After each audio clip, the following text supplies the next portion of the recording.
नमस्कार मित्रमैत्रिणींनो, तुमचं स्वागत आहे आपल्या नवीन एका व्हिडिओमध्ये। हनुमान चालीसा वाचताना कोणत्या गोष्टीकडे लक्ष दिले पाहिजे ते आजच्या व्हिडिओमध्ये आपण पाहणार आहोत। हनुमान चालीसा हे भगवान हनुमानांची स्तुती करणारे भक्तिगीत आहे। हनुमान चालीसाचे पठण करताना भक्तांनी या सामान्य चुका करण्याकडे लक्ष दिले पाहिजे। त्या कोणत्या चुका आहेत, चला तर जाणून घेऊया आजच्या व्हिडिओमध्ये। पहिली, हनुमान चालीसाचे पठण करण्यापूर्वी अंघोळ करून स्वच्छ कपडे घाला। यानंतर हनुमानांना गंगाजलाने स्नान करावे। दुसरी, ज्या आसनावर हनुमान चालीसाचे पठण करायचे आहे ते लाल रंगाचे असावे। तिसरी, शनिवारी आणि मंगळवारी पाठ सुरू करा आणि 40 दिवस सतत करत राहा। याशिवाय दर शनिवारी आणि मंगळवारी मंदिरात जावे। चौथी, हनुमान चालीसाचे पठण करताना तामसिक अन्न किंवा मद्य सेवन टाळावे। 5. हनुमान चालीसाचा पाठ करण्यापूर्वी हनुमानांच्या मूर्तीवर चमेलीचे तेल आणि सिंदूर अर्पण करावा। 6. हनुमानजींना प्रसन्न करायचे असेल तर आधी रामाचे नाव घेतले पाहिजे असे म्हटले जाते। यानंतर हनुमान चालीसाचे पठण करून हनुमानजींचे स्मरण सुरू करावे। 7. हनुमान चालीसाचे पठण करणाऱ्या व्यक्तीने आपले जीवन प्रामाणिकपणे जगावे असे म्हटले जाते।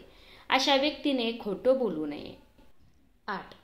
हनुमानजींच्या नैवेद्यात तुळशीच्या पानाचा समावेश करावा। 9.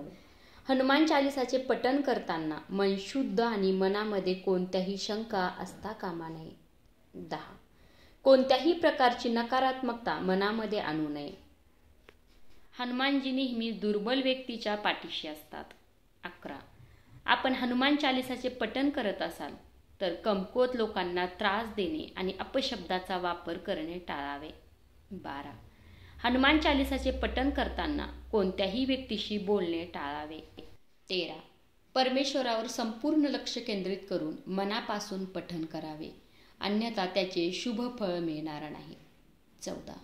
तुम्ही मंत्र जपत असताना घरातील इतर कोणत्याही व्यक्तीने तुम्हाला त्रास देऊ नये हे लक्षात ठेवा। 15. जर तुम्ही विवाहित असाल आणि हनुमान चालीसाचं पाठ करत असाल तर तुमच्या जोडीदाराशिवाय इतर कोणाशीही संबंध ठेवण्याचा विचार करू नका। 16. स्त्रियांची मासिक पाळी सुरू असताना हनुमान चालीसाचा पाठ करणं टाळा।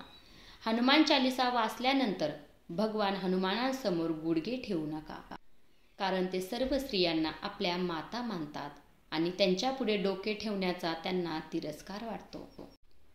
हे नियम आपण सर्वांनीच लक्षात ठेवले पाहिजे। आणि आणखी कोणते नियम आहेत ते कमेंट करून सांगायला विसरू नका। आणि असेच नवनवीन व्हिडिओ पाहायला आवडत असतील, ऐकायला आवडत असतील तर चॅनलला जरूर सबस्क्राईब करा। आणि हा व्हिडिओ आवडला असेल तर लाईक करायलाही विसरू नका। धन्यवाद।